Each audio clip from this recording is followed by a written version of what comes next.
Olá, meus queridos amigos. Bom estar aqui e meditar na Palavra de Deus. Eu quero transmitir hoje para você uma mensagem cujo título é Como transmitir o mistério de Deus, como transmitir o Evangelho de Deus. E o texto que eu quero ler para vocês e meditar é 1 Coríntios, capítulo 2, versos de 1 a 5. Diz assim: E eu, irmãos, quando fui ter convosco, anunciando-vos o mistério de Deus, não fui com sublimidade de palavras ou de sabedoria, porque nada me propus saber entre vós, senão a Jesus Cristo e este crucificado. E eu estive convosco em fraqueza, e em temor, e em grande temor.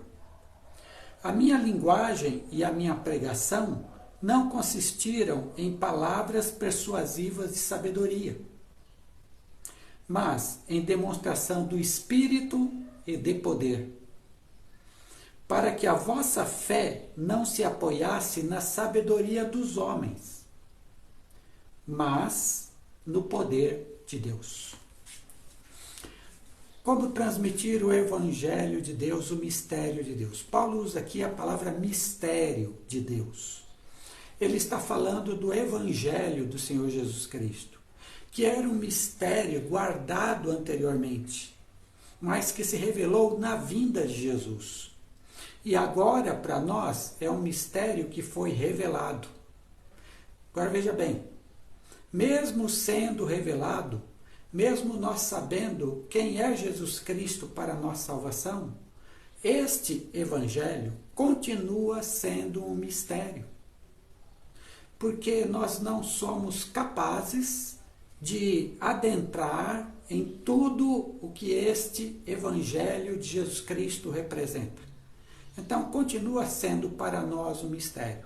Mas é um mistério que pode ser transmitido, já que Jesus veio para nos dar vida e vida eterna. Jesus veio para nos revelar o Pai. Jesus veio para nos tornar filhos de Deus. Então, este é um mistério, o mistério de Jesus, que pode ser conhecido, que pode ser transmitido a outras pessoas. Mas como é que a gente transmite este mistério de Jesus, este Evangelho de Jesus? De que forma? Aí Paulo diz. Primeiro ele diz como não é transmitido. Qual é a forma errada de você transmitir este Evangelho? Versículo 1. E eu, irmãos, quando fui ter convosco, anunciando-vos o mistério de Deus, não fui com sublimidade de palavras ou de sabedoria. Como é que a gente não transmite? Com sublimidade de palavras e com sabedoria. Sublimidade de palavras são aquelas palavras muito bonitas, aquelas palavras que encantam, aquele discurso que faz um bem danado para os egos humanos. Essas são palavras sublimes. É como hoje a pregação que se baseia em autoajuda. Palavras sublimes, palavras bonitas, palavras lá em cima, que assim fazem bem de ser ouvidos, mas não têm nenhuma eficácia quando se trata de Evangelho. É aquele tipo de discurso. Tudo vai dar bem com você, Deus vai te ajudar. Você é filho de Deus, nada de mal te acontecerá. Você acredita em tal oração poderosa, você vai ficar curado agora, nesse momento, de tudo que você tiver. Aquela palavra que diz assim, sublimidade de palavras, eu profetizo que você terá uma vida ótima, excelente, você vai deslanchar na sua empresa, você vai arrumar um emprego já lá em cima, de diretor de alguma empresa ou coisa parecida.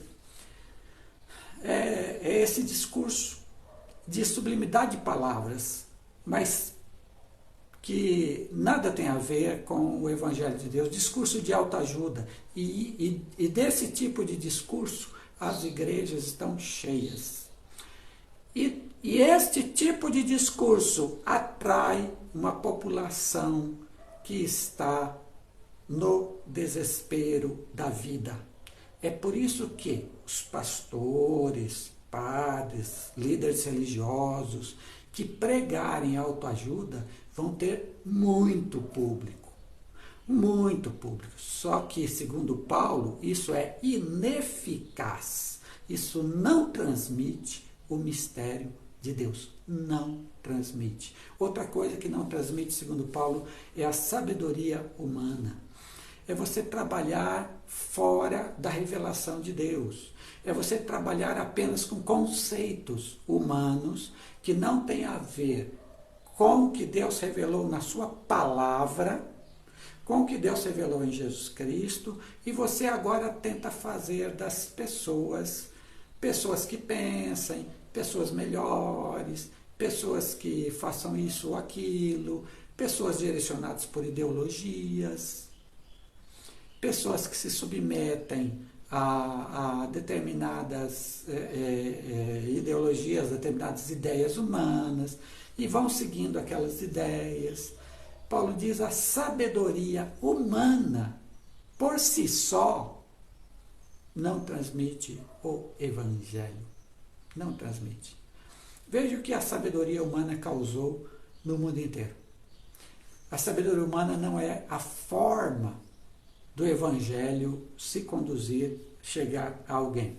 Outra coisa que Paulo diz, verso de número 4, a minha linguagem e a minha pregação não consistiram em palavras persuasivas de sabedoria.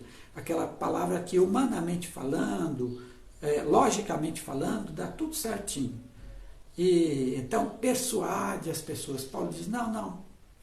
Nunca quis persuadir com a lógica humana, com a filosofia humana, a sabedoria humana, tão somente. Tão somente. Não é esse o caminho. E no verso 5, ele também diz: como não? Para que a vossa fé não se apoiasse na sabedoria dos homens. Na sabedoria dos homens. Nenhuma fé em Jesus Cristo deve se apoiar em sabedoria de homens. Veja, Paulo está dizendo que não são homens que fazem com que o Evangelho entre no coração das pessoas. Não são homens que desvendam o mistério de Deus para dentro da vida das pessoas. Não são homens. Uma coisa que Paulo está deixando bem claro aqui é que não podemos idolatrar homens, mesmo que eles usem o nome de Jesus. Mesmo que eles usem o nome de Deus. Não podemos idolatrar homens. Seres humanos são falhos, seres humanos são pecadores, por melhor que eles sejam. Seres humanos não são para ser idolatrados. Nossa fé não deve estar na sabedoria de homens, de pessoas. De pessoas. Portanto, não idolatre seu pastor, não idolatre seu padre, não idolatre seu líder religioso, não idolatre seu coach, não idolatre seu guru, não idolatre pessoa alguma. Pessoa alguma. Não é sabedoria de homens. Mas então, como é que eu recebo esse evangelho? Como é que eu transmito esse mistério de Deus? Agora vamos entrar na parte positiva. Como é que Paulo transmitiu e o que é que ele diz a nós hoje? E aqui nesse texto, o principal verso é o que nós vamos ver agora, o verso de número 2.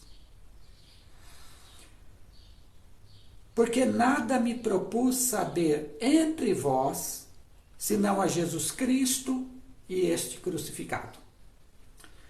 Nada me propus saber entre vós.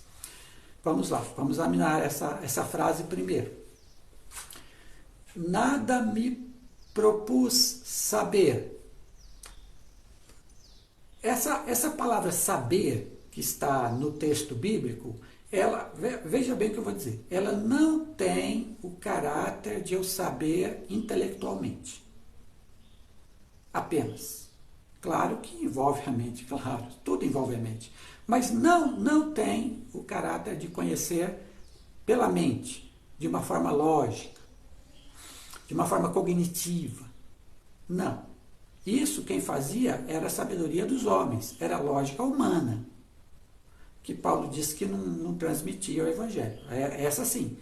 Mas esse saber, nada me propus saber, esse saber não é aqui. Sabe onde é esse saber de Paulo? É no todo, na pessoa inteira. Nada me propus saber. Eu, Paulo, como pessoa. Esse saber aqui é o saber de estar presente. Esse saber é o saber de estar junto. Esse saber é o saber de experimentar. É quando você conhece uma pessoa e se torna amigo dessa pessoa. Então, antes de se tornar amigo dela, você até a conhecia intelectualmente. Você podia saber qual era o nome dela, o que ela faz, o que ela trabalha, onde ela mora, quem são os seus amigos. Tudo isso você podia saber, mas você não era amigo da pessoa. Mas imagine que você se tornou amigo dela. E com essa pessoa você compartilha a vida, compartilha desejos, compartilha sentimentos, é seu amigo, sua amiga. Agora você pode dizer, ele também compartilha, você pode dizer, eu conheço essa pessoa porque eu estou presente com ela. Eu estou junto dela, eu sei quem ela é pelo diálogo. Isso é esse o saber de Paulo aqui. Nada me propus saber. Eu quero conhecer da experiência, de estar junto, de estar presente. Por isso que ele diz, nada me propus saber entre vós. Ou seja, no meio de vocês. Eu sei a mensagem que eu transmito porque eu estou com vocês. Eu estou junto de vocês. E veja, a minha mensagem não é só uma mensagem cognitiva que eu falo, um discurso que eu falo e vocês entendem. Não é só isso. A minha mensagem, além de ser um discurso, a minha mensagem é a minha vida. A minha mensagem é eu junto com vocês. A minha mensagem é tudo que eu faço. Não é só o discurso que eu falo.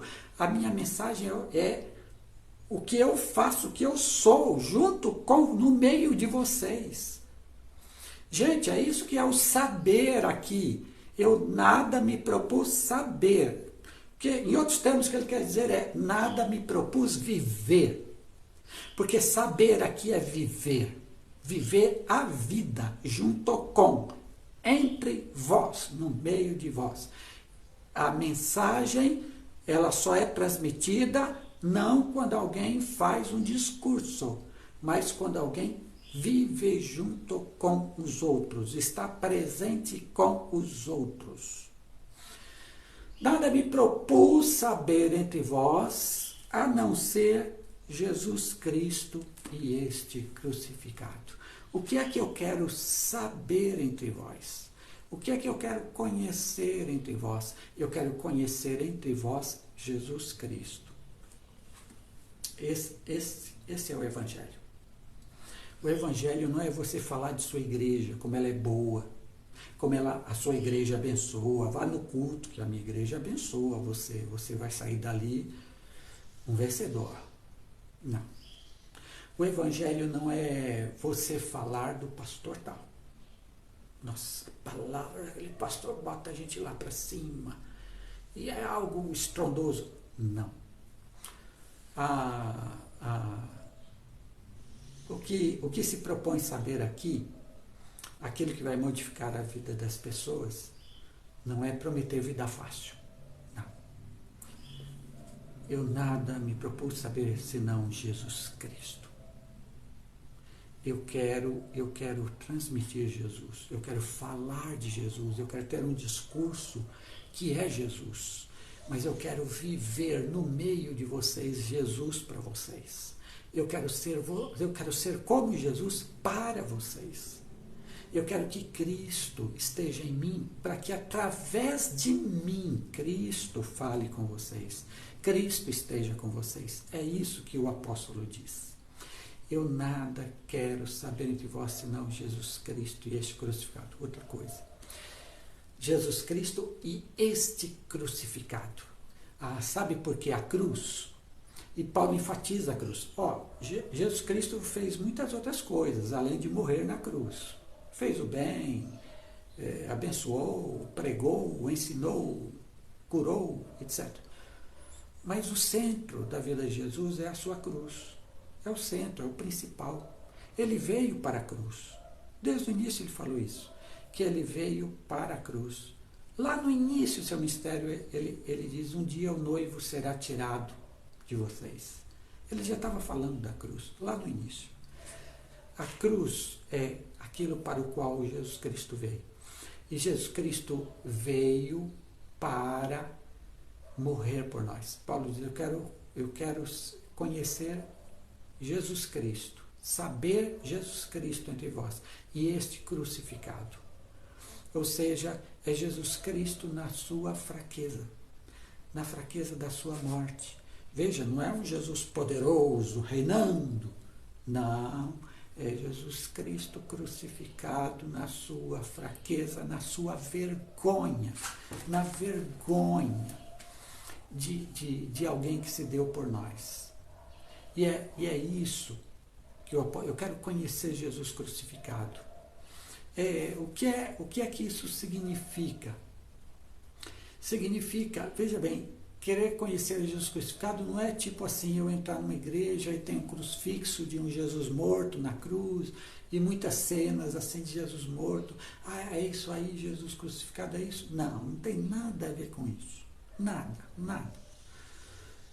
Jesus crucificado é, em primeiro lugar, um Jesus que morre por nós para nos perdoar os pecados e nos salvar. É na cruz que ele nos salva. Então, o que eu quero transmitir desse mistério de Deus é que em Jesus Cristo existe salvação de vida, existe transformação de vida. É que em Jesus Cristo, o Jesus crucificado, o Jesus fraco que morre pelos outros, esse Jesus na cruz que é uma loucura para quem quiser ouvir, isso é loucura, isso é delírio. É esse Jesus que produz força. Por que é que nós não falamos mais de Jesus crucificado? Por que é que nós não falamos mais de um Jesus que morre por nós? Por que nosso discurso agora é só de vitória, de conseguir as coisas, de ficar lá em cima, de ser cabeça e não cauda, de profetizar que tudo vai melhorar? Por que nosso discurso hoje é esse e não é o discurso do Jesus crucificado? Venha para esse Jesus crucificado, esse Jesus fraco, esse Jesus que é loucura para todos. Venha para ele, seja discípulo dele, siga-o, seja como ele, e você tem a vida eterna. Aquele que crê no Filho tem a vida eterna, e você tem a vida eterna nesse Jesus. Não é em discurso de poder, não. É no discurso de Jesus crucificado. Por que nós, especialmente falo aqui aos evangélicos, por que nós estamos nos achando tão poderosos? Nós não somos discípulos do Jesus crucificado? Não deveríamos nós ser fracos? Não deveríamos nós ser humildes? Não deveríamos nós ser acolhedores dos fracos, dos desprezados, dos marginalizados, porque afinal nós somos discípulos do Jesus crucificado? Não deveríamos ser assim, humildes, simples, sem essa arrogância de querer mandar no Brasil? Não somos discípulos do Jesus crucificado. Eu nada me propus saber, senão Jesus e este crucificado. Somos discípulos do crucificado. Sabe o que é pregar esse evangelho? É pregar e viver em você um Jesus crucificado. Um Jesus que está disposto a sofrer.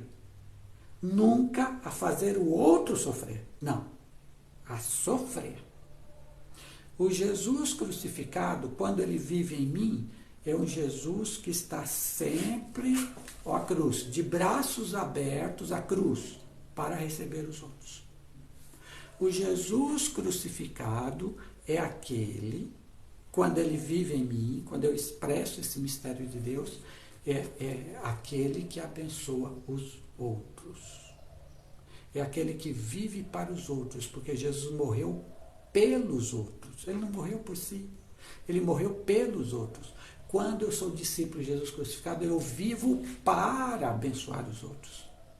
Mesmo que eu próprio não tenha tantas bênçãos, ou quase nada. Não importa. Eu vivo para abençoar os outros. E Paulo continua dizendo isso, e ele vai demonstrar na prática que é isso mesmo. Olha o verso 3. E eu estive convosco em fraqueza e em temor e em grande tremor. Esse pregador do Evangelho prega o Evangelho em fraqueza, temor e grande tremor. Se você visse ele é um fraco para transmitir o Evangelho. Mas foi nessa condição que ele pregou o Evangelho. Ele é pregador do Cristo crucificado. Não é diferente dos pregadores de hoje que se arrogam de grandes homens poderosos na fé e na oração, e na cura e um monte de outra coisa. Não é diferente. Esse Paulo diz, quando estive entre vós para pregar, eu estive em fraqueza. Eu fui fraco. Quem me visse diria, esse aí não dá nada. Mas foi assim que eu fui. Por quê? Porque ele é discípulo do Jesus crucificado. E aí ele continua. Verso de número 4. A minha linguagem na pregação consistiram em demonstração do Espírito e de poder. É o Espírito Santo que opera o milagre do mistério de Deus aos homens. É o Espírito Santo que revela a cada ser humano esse Evangelho de Jesus Cristo. É o Espírito Santo que muda a vida, é o Espírito Santo que converte. Não são as pessoas que falam, ou as pessoas que vivem, não é o poder delas, é o poder do Espírito através delas. Através delas, mas do Espírito. E de poder. Esse poder não é poder de ficar fazendo um milagre assombroso. Não. É o poder de transformar as vidas. É o poder de fazer com que o reino de Deus, de uma forma humilde, simples, na fraqueza do homem, o reino de Deus com poder vá transformando as coisas, vá transformando pessoas, vá transformando estruturas e o reino de Deus vá avançando. É assim. É o poder do Espírito Santo que atua naquele que vive o Jesus crucificado. É o poder, não é o poder da própria pessoa, é o poder do Espírito de Deus. Mas é um poder que se manifesta em fraqueza dos homens. É na fraqueza dos homens que ele se manifesta. Então, quando um homem vê uma pessoa assim, como Paulo e como qualquer outro, que vivesse Jesus crucificado, essa pessoa é fraca, ela não é nada, ela é uma pessoa anônima, uma pessoa simples demais, uma pessoa humilde demais. Mas é nesta pessoa, através desta pessoa, que o poder do Espírito Santo vai operar coisas grandiosas. Grandiosas que só Deus vai ver. E que o homem verá quando Deus assim quiser mostrar. E termina ele no verso 5, para que a vossa fé se apoiasse no poder de Deus. Nossa fé em Jesus Cristo. Quando temos fé, porque o mistério de Deus foi revelado a nós pelo Espírito Santo. Agora, através de alguém que encarnou o Jesus crucificado. A vossa fé se apoiasse no poder de Deus que transforma, poder de Deus que transforma um ser humano pecador, longe de Deus, em um servo de Jesus Cristo, em um seguidor de Jesus, em alguém que ama Jesus e ama fazer a sua vontade. É isso. Que você sempre tenha Jesus e este crucificado.